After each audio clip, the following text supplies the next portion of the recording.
Ito ang GMA Regional TV News. Balita sa Visayas at Mindanao mula sa GMA Regional TV. Hinold up na nga, ginahasa pa ang isang babae sa Cebu City. Cecil, sino yung suspect sa krimen?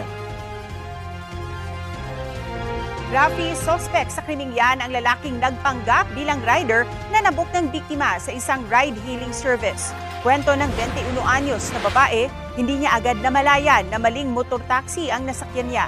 Nang nasa bandang Southern Properties na dito sa Cebu City, nagdahilan daw ang rider na iihi.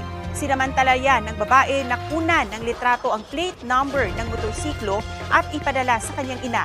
Pagbalik ng rider, tinutukan niya ng screwdriver ang babae at kinuha ang kanyang cellphone na may pera sa e-wallet. Sa takot ng biktima, pumayag daw siya sa mga gusto ng suspect, kabilang ang pakikipagtalik. Naaresto ang suspect sa tulong ng GPS sa motorsiklong inarkilalang pala niya. Aminado siya sa pagnanakaw para daw may pantusto sa pag-aaral. Sinamantala na lang din daw niya nang pumayag sa alok na pakikipagtalik ang biktima.